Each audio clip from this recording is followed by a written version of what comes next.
Hello, welcome back to the Find Your X podcast. Today we are switching it up. I'm the main host today, Sam, and today I got Nik, our outdoor cinematographer, cameraman, marketer, all the above whenever it comes to the creatives. How you doing today, Nik? Good. Feels weird to be on this side of the camera, though. I know, it feels really weird. I'm going to move this so I can see a little bit better, but it feels, I don't know, it feels weird being like the main host today, but here we are. Oh, I know. And then most of the time on podcast days, I'm like, all right, cool. It's going to be a kind of a chill day. I just got to make sure Sit nothing back goes in my wrong. Sit back in the seat, listen to a conversation. Now I actually have to be a part of the conversation. So Yeah, but it's still we'll a see lot how of it goes. fun. Usually on podcast days, I'm sitting like in the back with a cup of coffee, just kind of watching. But today I'm on the front line with you. But I think we're gonna have a conversation today about you in my wedding. Yeah. But first off, I wanted to talk about kind of like whenever it comes to like a hunt day. I know whenever me and you talk, always talk about like how like the before is like practice, and then you view like going out to the hunt as like a game, like Yeah. going for a game. I think it's more of like a mentality thing than like an actual, like a hunt's not a game. Like, we're out there, we take it seriously and stuff like that. But I think it's more mentality. Like there's a lot of parallels that go with them. Like when I'm packing gear and stuff like that, I feel like it's pregame. Like you're in a locker room, kind of getting your gear on. Like you play football, getting your pads on and stuff like that. And then I Your view, shinnies on. yeah. And then when we actually get out into the field, it's like, all right, it's game time. Like you either kind of get the shot or you don't. It's like the nerves all go away once you actually get out there. Yeah. But like before, that's how I am. Even though I'm not shooting with a camera, I get like the nerves like before I go out on the hunt. But then once I'm out there, it's like you're just one with it. And it's still a lot of fun. Just like playing a game would be fun. Like playing a football game or soccer game is fun, but it's also very like Business trip. serious at the same time. So yeah, it's definitely cool. Do you have like a checklist that you go through in the morning? Like, okay, I got this, or is this like a night before kind of thing? No, night before, because a lot of times we're getting up at like 3:30, 4. Butt crack it don't. Before that. Yeah. Yeah, and at that point, like if I don't have my stuff together by 3:30 in the morning, I might as well not have it together because Yeah. there's no shot I'm going to be able to get it together with the state of my mind at that time. It's just at that time, it's kind of like, all right, we're rolling. You better have everything together. There might be like a last minute, ooh, I needed to, grab this cord or something. But for the most part, it's all done the day before or 2 days before. Bags are already packed. I like doing, John was a firefighter. Like when firefighters run out to their truck, slide down the pole or whatever they do. Yeah, They have, emergency time. Yeah. What I do is I lay my clothes out like that. Or like I stack them, and I stack them in order of what I put on first. So Dude, like, why are we the same person? You I do do the the same? same exact thing. I do. Only with clothes, though. Like, Yeah. my gear's already gone. it's like ready, underwear, though. base layer, top, bottoms, and then outerwear is all stacked. And I Yep. do the same with camera gear. So my bag's already packed, and then I have the most important thing I need, like right next to my car keys. Yeah. And so That's wallet for me. Yeah. Wallet, like ID, because I'm always scared I'm going to go out there and, like, get checked. So my wallet's always, like, right by my keys. Oh yeah. So what kind of like, so I go out with you all the time whenever we go turkey hunting and goose hunting, but like I don't really know what kind of gear you take. Like say we're going on like a turkey hunt in Nebraska like we did this year. Yeah. What is the gear that you're bringing on that turkey hunt? Well, it'll probably change for next year. Yeah. But the gear I brought We this get year, better. Well, I'll tell you turkey, and I'll tell you goose, because goose I know what I'm gonna do for next year, and I'll tell you what I did for turkey first. For turkey, we shoot on a Sony FX3, which is the camera we're filming this on right now, with a 24-70 lens, and then we also have a 70 to 200 lens, which we use a 70 to 200 lens more than this guy, but this guy we still bring. So dumb it down for someone that's not like big on cameras. What's the difference? Is it like one can go farther or one can go closer? One is shorter and wide, so both lenses are variable. There are some lenses that are called prime lenses that are only one length. So it'd be like a fixed 50 millimeter length. Millimeter is how far, like the zoom, to put it in like layman's terms. Um, all of our lenses are variable zoom because, you know, you're dealing with wildlife. They're going to be at variable distances. This lens that we're shooting on, the 2470, is like a wide to medium focal length, meaning it's great for in a truck. It's great for pre-hunt interviews. It's great for post-hunt interviews. But it's not good for reaching out geese that are 800 yards away in the sky. In the sky, yeah. And it's not good for, you know, a turkey way on the other end of the field and stuff like that. So we have I primarily will run on a hunt day the 70 to 200. 200 is pretty good. It's about what a standard binocular would reach out to. Oh, that's crazy. Yeah, it is really cool. We got the camo neoprene wrap on it too. And it can be in like full focus at that range. Like Yeah. at the end of like the camera's like complete range, it can be like full focus, like clear picture. Yeah. That's what's really crazy. cool. And with turkey season, I ran a lot of manual focus because there's I didn't anticipate this problem until we started doing it. We'll set decoys behind brush. And so the autofocus will focus on the brush. And you don't want a tom running in and then me trying to like jam the focus button and try to like autofocus on that. So primarily with turkey season, I was running manual focus, which means it's a little bit more work, but you can be super, super precise. Like the Nebraska videos we got coming out. You got to be on your P's and Q's, I would assume. Like, you got to be pretty much focused the entire time. You can't, you know, watch with your eyes. You got to be on that camera. Yeah, and so that's kind of the camera setup. Then we'll run a small rig battery pack, one of those big brick batteries. I've run all day powering a camera and a monitor, and the lowest I ever got was 40% on that thing. That's crazy. Pre-dawn to like going to bed. Yeah, that's crazy. So that thing's now, pretty good. whenever you ran it all day, where were we? Was that Nebraska? Nebraska. Yeah. That the day that we couldn't get him in the morning, and then we chased him the whole morning, and then the second day or the afternoon. Yeah. So you didn't even charge it like whenever we went back to eat or anything. No, That's crazy. I took a turkey nap. Yeah, that's incredible. Kind of what's nice of having like the faith in that thing. And so we have the battery pack. I'd say that's probably an essential. I run a small rig tripod, but it also has a monopod attachment. So on a tripod, the 3 legs, one of the legs unscrews and becomes a monopod. And the tripod was super helpful for, you know, when those 4 turkeys came in, you know, being able to just kind of leave the camera there and, you know, raise up with your shotgun. But then also when you're running and gunning, you don't want to carry a tripod because it's just like a lot of legs going everywhere and stuff. And so then I would unscrew the leg, throw on the monopod, and then run. And then I went back and forth between using a monitor. Like we use a Shinobi 2 monitor. I'd say majority of the turkey hunts this year, I shot just on the little standard monitor on the back of the camera. But in Nebraska, I used a Shinobi. That Shinobi like is a world's difference. It's a world's difference, but there's always a trade-off. Like you get way better, like being able to focus on things. You can see a way clearer picture. But then you got to carry it around. Yeah, it's pretty heavy. Everything adds up whenever you have a monopod and a camera and a brick battery and a Shinobi thing. I mean, I remember whenever you would hand me over the camera whenever we were running after those things and I'd already tagged out. I was like, oh my gosh, this thing weighs like 20 pounds carrying around through the woods. It's kind of crazy. It's like, are your shoulders like sore? It's crazy. Like after like turkey hunts, well, even on the way back from Nebraska, we got lucky and we only had to hunt 2 days. But even then, I'm in the car. Yeah, your and traps. I just feel them just. I can't even imagine. Like that. And then outside of the camera, I used a turkey chair this year.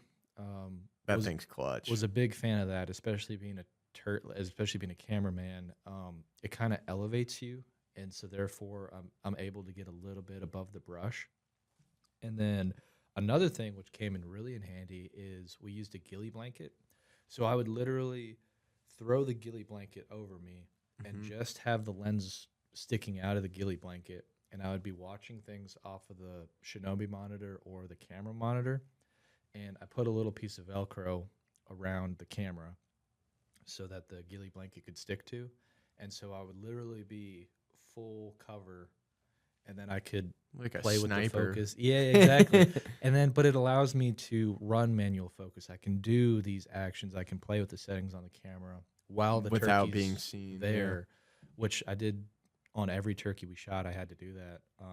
And if I didn't have the ghillie blanket, I wouldn't be able to get the focus I wanted. It would have to be like, oh, just stay still and Yeah. don't really Well, switch and up. another thing too about like the turkey chair, especially for, a cameraman, is it's a lot more comfortable. And if you're not comfortable, you're moving a lot. Yeah. And, especially like with a camera, if a turkey's coming in and you're like trying to like your butt sore, trying to like get up, like that turkey chair definitely comes in clutch for being able to stay still and steady too. And then that's another thing that also the trade-off is weight. And so by the time we got down to your family's land down in southern Missouri, I completely switched my backpack setup. I went to my elk hunting pack with an internal frame, and that's the way to go for next year. So next year, I'm going to be running majority of the same gear, except I'm going to be running an elk pack, and attached to the elk pack is going to be the seat. Yeah. So if you ever see us pull up to some public land or something, you're going to be like, what the heck are you going to hunt? Nick's got a freaking elk pack on and a giant camera and all this stuff. But it's all stuff you need. You can't like slack on like bringing the stuff out because you really do need it. Oh, yeah. And then I always bring 2, if not 3 batteries. Like the famous saying, 1 is none, 2 is 1. So always extra camera batteries, extra monitor batteries, extra cords, an external charger for my phone.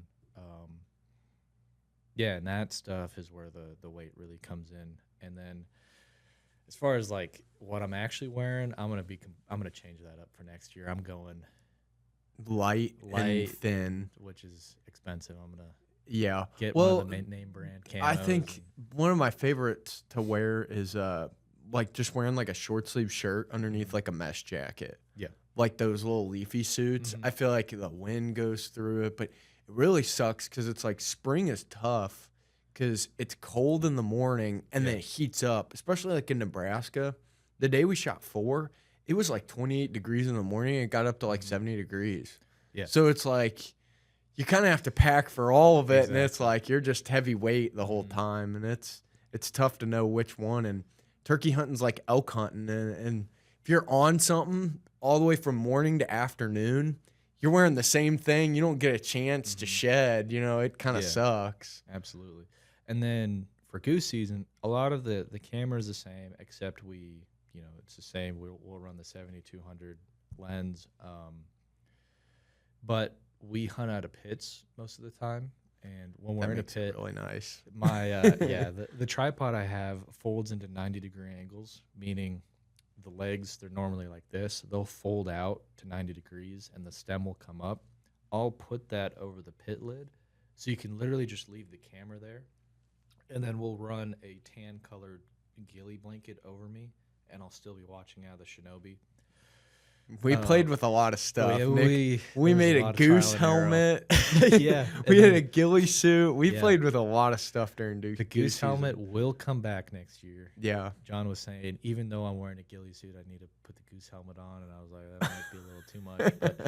But, and then if we go to layout blinds, that was another whole trial and error. We just opted to do a snow cover, because a lot of times when we hunt in the field, we did it in snow. Yeah. And so we just put a full-on snow cover with me, cut out a lens hole, and so I was literally in like a cocoon where you really looked like a sniper that day. Yeah, the only thing out was the lens. We took off the camo sheath for for the lens because the lens is white. And so that was Blended in nice. yeah. That was Yeah, what do you really guys have you guys decided what you're gonna do if it doesn't snow? Because we only hunted Well, out of yeah, the well, laydowns whenever it was snowing. it'll probably be we'll do lay down like just a normal camo lay down, and then we'll do another just a tan Like ghillie. a mesh on the Yeah, top. and same thing, just instead of white, just tan ghillie. Yeah. So, Yeah, it's crazy because you learn this was kind of like I know you always did, outdoor wildlife photography, but it's totally different from just regular wildlife photography and all the stuff that you learned this year. It's just crazy to think about in 1 year how Right. much you can, learn. And then you and I are going to go deer yeah, because we missed out on the deer bus this year. that'll So be fun. that'll be completely different too because do you think you'll run it out of like a saddle or how do you think you're gonna Yeah, do it? I think I'm gonna run out of saddle. I think we're gonna do those camera arms that attach to the tree. That'll be pretty sweet. It's I've seen kinda like videos of those this. guys just like on the Yeah. tree. I just think the saddle you can't beat like the versatility of it. Like if we have a deer come up behind me and I'm in a climber You can trying to swing film around, yeah. it's like filming's really really similar to shooting because you kind of have to be in the same position, and it's called getting the shot for a reason. It's almost the exact same thing. Instead of throwing an arrow, you're capturing video. So I think It's I'm gonna just run, as stressful. yeah, I want to run a saddle. Yeah, and just try not to screw it up for you. Yeah.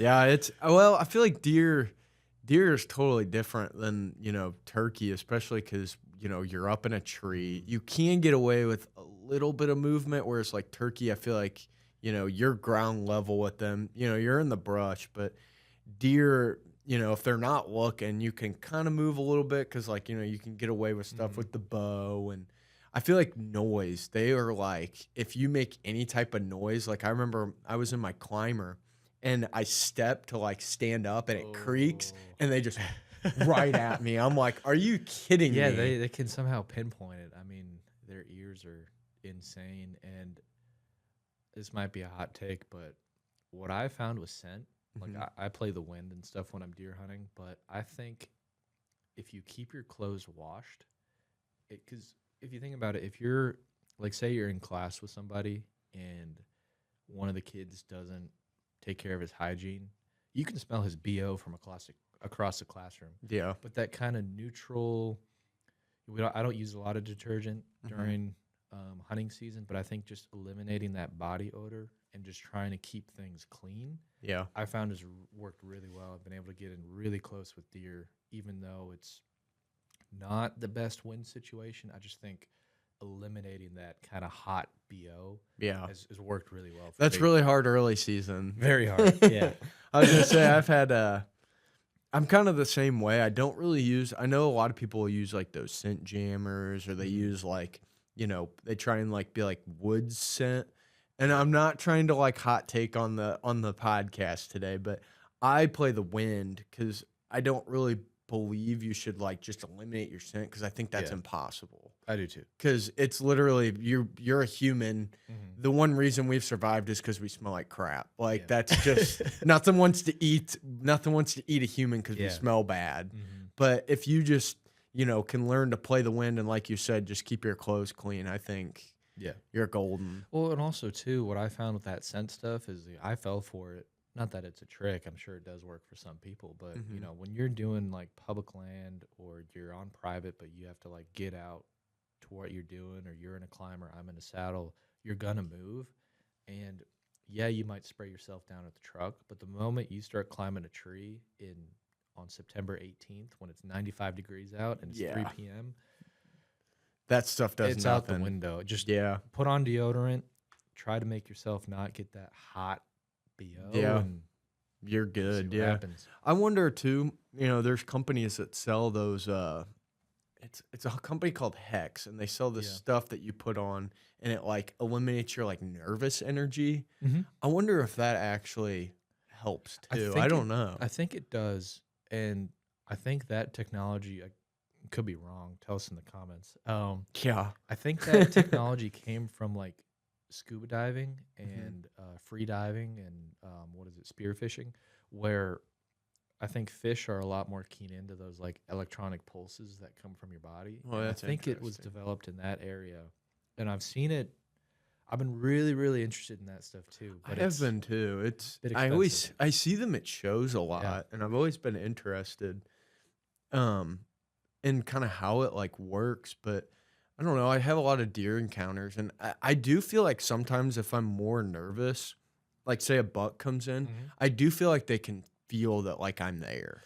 You Yeah, know, and they get more skittish once they get near you. yeah, this turkey season, I could hear John's heartbeat from That's crazy. further away than you. Like Hmm. and even on the microphone when I had another thing for turkey and goose season, hearing protection. Yeah.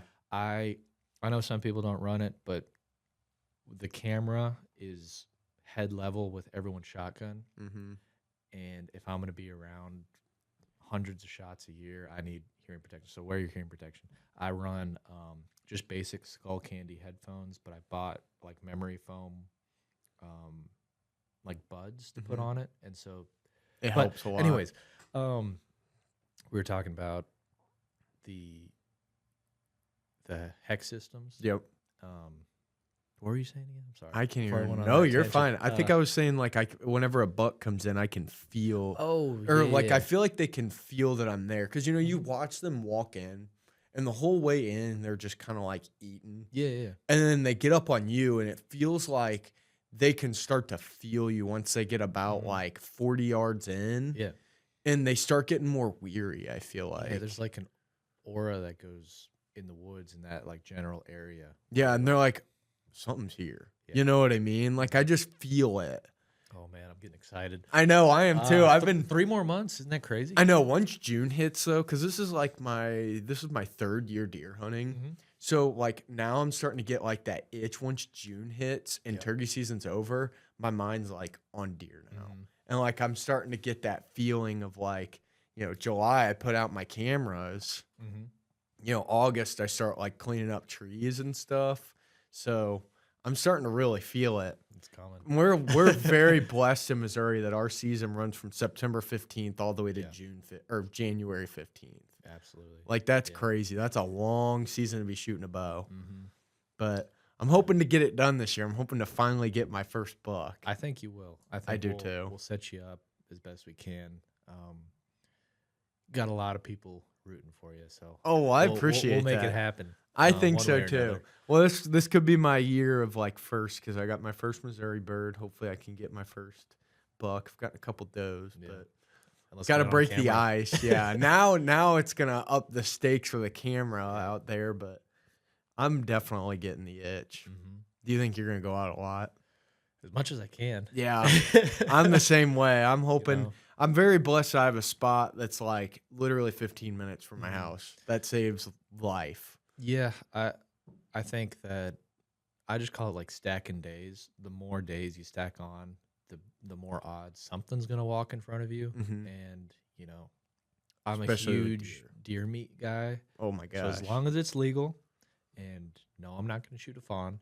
It's But a tender meat. if a doe walks Definitely out hit or a that year and a outta half here. buck walks out, I love backstraps too much. Yep. It's coming with me. Well, So, I'm a big believer too, and if it's early in the season, waiting for a buck to come out is kind of like I don't know. In my mind, I like to like break the ice. Like if a yeah. doe walks out in front, do a little doe Mhm. managing on your property, and break the ice because Yeah. like that's what it takes. Once you get that first shot out of the way, you're like you can like breathe Mhm. a little bit. Yeah, like I said, as long as it's legal, and in Missouri, We can we're pretty much shoot encouraged to anything. shoot does. Like Yeah. they make doe tags. I don't remember if it's $6 or $9. Very cheap. Very cheap. You can get, depending on what county you can get a ton of doe tags. So, I'm just a big deer meat guy. I Yeah, love the meat too much. But oh man, I'm getting the itch now. I am too. Yeah. I'm getting really excited, especially after that turkey season that we had. Going into deer, I hope my deer season is just as good. Well, we're gonna try. I think if we just stack the days on top of each other, and we also stack the odds, eventually something's gonna walk by. Yeah, oh yeah. I had a lot of deer encounters last year. I couldn't make the buck happen. I made the doe happen, but just like I don't know, there's something different about deer for me. I feel like it's not as like run and gun, like as adrenaline packed as like turkey is, or like waterfowl is very like high pace, but you know, you can talk with your buddies, very social, but like there's something serious about deer for me. Yeah. Like it's like a game. It's real. What broadheads are you shooting this year? Hot take. I don't know. I'm so like I don't really know which ones I want to shoot because last year I did have a little bit of success with the fixed. I shot my doe. I did not get as much blood as I would like with the fixed. And I think there's definitely pros and cons to both. And I think if you're just go with what you're confident in, I think that's mostly what I've heard. Yeah. I'm not experienced enough to take hot takes on the broadheads, but I think I'm gonna like switch up to a mechanical and just see how it goes this year. I think it's one of those things you just kind of have to experiment with. What are you going with though? Well, similar to what you said, I've heard that, and I've found it to be true for myself. Like it's not about what you're shooting; it's more about shot placement. So shot placement, or actually, shot choice is number one. Like, are you choosing to shoot a deer at 50 yards, quartering to? Or don't shoot a mechanical that far. Or are you waiting till they come perfectly broadside or quartering away? I think shot choice is number one. Number two is shot placement, because if you could shoot a field point. If you get it right, you're gonna kill that deer. 100%. But last year, or I guess 2 years ago now, I was running fixed blades, and I was shooting the Stinger broadheads. Love that thing. That thing was great. But when I shot my buck, I didn't really get the blood trail I wanted, and so that was the same way with me. But I got really, really, really good penetration. And I was like, man, this is really cool. But then, you know, you could read till you're blue in the face on the internet about like debates on mechanicals or fixed, and you know, fixed technology is so much better right now, mechanical technology is so much better right now than fixed, and all that. So I was like, you know what, I'm just going to try it for myself. And last year I shot a young buck with a mechanical, got a full pass through. None of the blades were like bent over, and it was a cheaper mechanical. It wasn't anything different. So I think this year, and he's been talking up the Mega Meats to me, which is the 3-blade mechanical, and it's I think a 2-inch cut. Is that G2 Outdoors or G5? I don't know. It's that company though.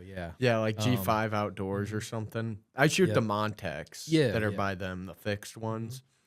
And I did get really good penetration, like you were talking about with the fixed. It just feels like the hole isn't big enough to get that blood, you know? Yeah, I was following on my first buck. I was following like pin blood. drops. Yeah, pin drop blood. That was the same way with me. But then with this mechanical pass through. Yeah, it looks like a horse scene. Well, I also watched it fall down 60 yards from where I shot it. Oh man, there's nothing like that. No, I can't wait for that. I did all the doe that I've shot, they run like super far. Yeah. Maybe that's why I probably should be shooting mechanical, but what was cool too is when I like cut it open, you know, I like looking at everything, and it completely went through rib bone. that's crazy. Like the rib bone was literally like a butter knife went through it. So the mechanical had so much energy that it opened, went through rib bone, completely passed through, and then stuck in the ground. That's crazy. So that kind of sold, and that was a cheaper one too. That wasn't like a premium, nice name brand It one. was just like a $30 for 3 pack. Yeah. I'd been the reason I shot that is because for my birthday, like, you know, my family knows I hunt, and so like on 3 different occasions, on like Christmas, my birthday, and that, everyone kept giving me packs of that same broadhead. Broadheads, yeah. You're like, I gotta use it. I guess it's a sign. Yeah, they're readily available at like Walmart and Bass Pro and stuff like that. And I was like, I've got 12 of these. Mm-hmm.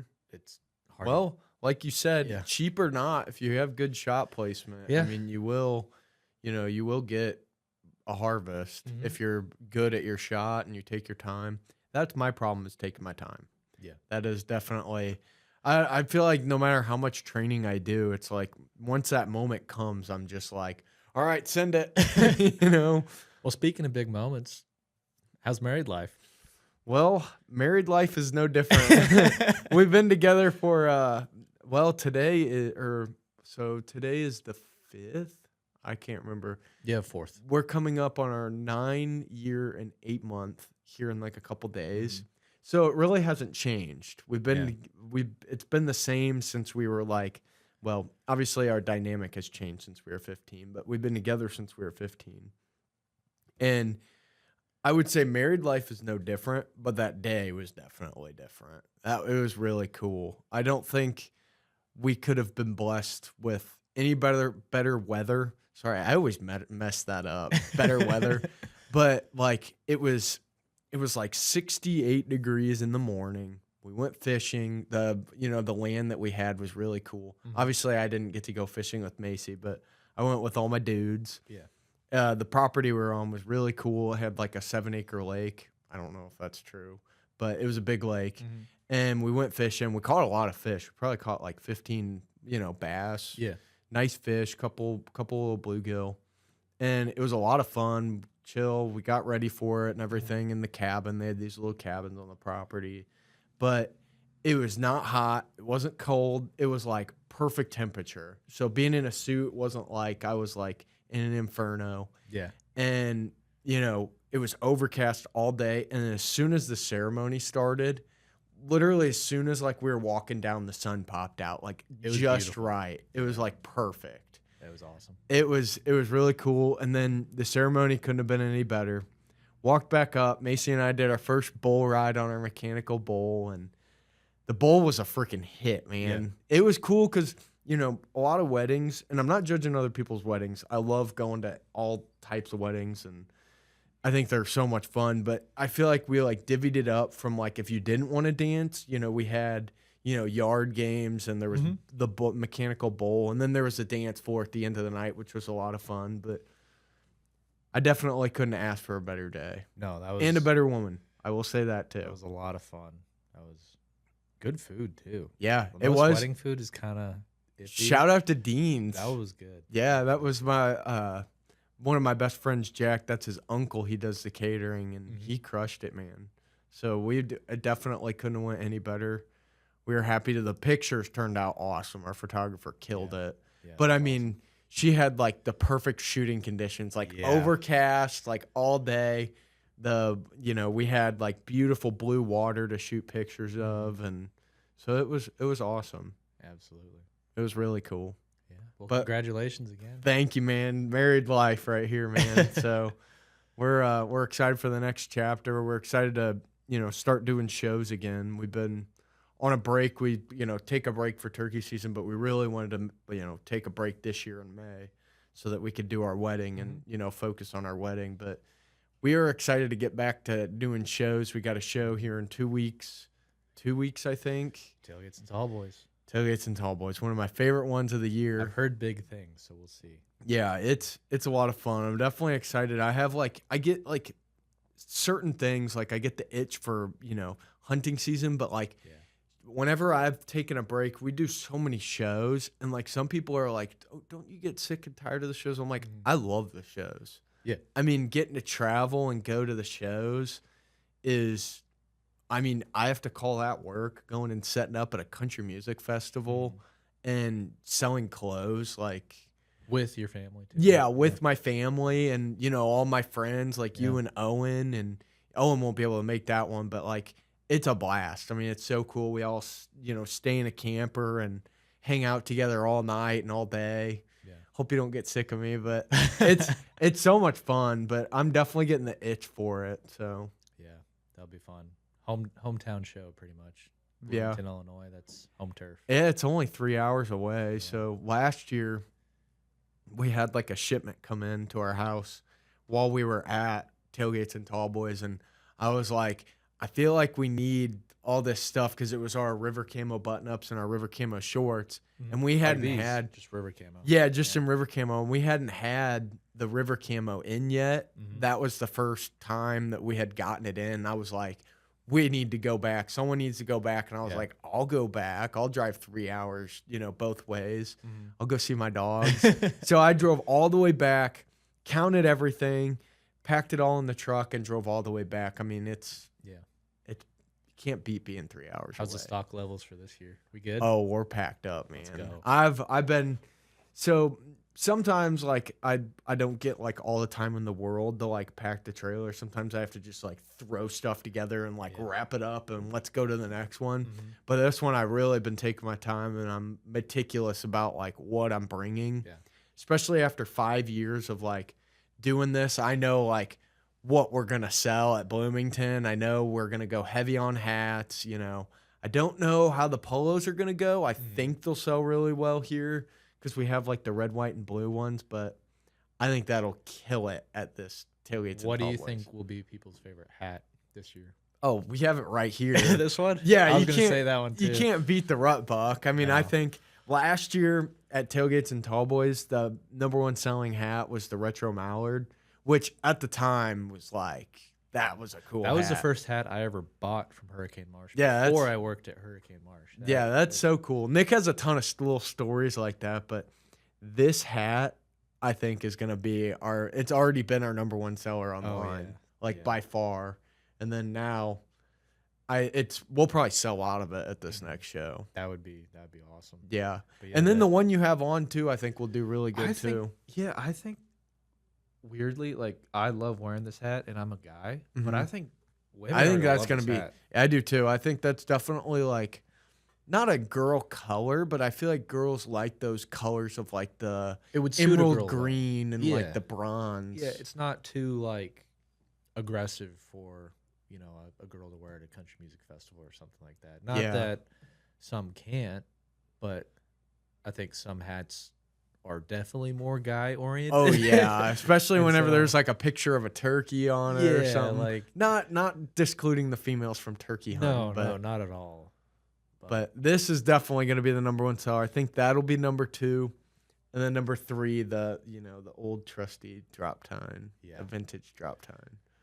that What do you think will be the #1 selling like besides hat? Besides hats, I would love for polos to do well. I would I too. think that's like our hats are like our hats are so unique. I think the hats will do really well, but I think the other unique thing we have is the polos. Like all of our stuff is like unique. We all make it ourselves, and like it's all based on stories. But I've never seen anything like our polos. I haven't either. For And the I think outdoorsman. that red, white, and blue, the Let Freedom Ring.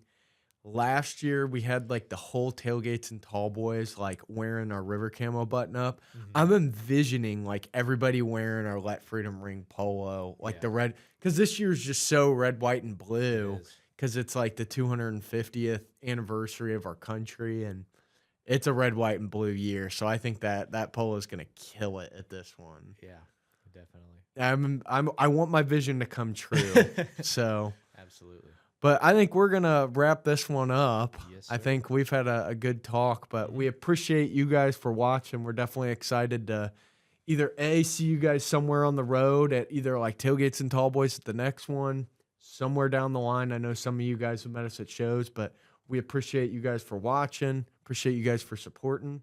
Subscribe if you smiled, and God bless you guys. Thank you. God bless.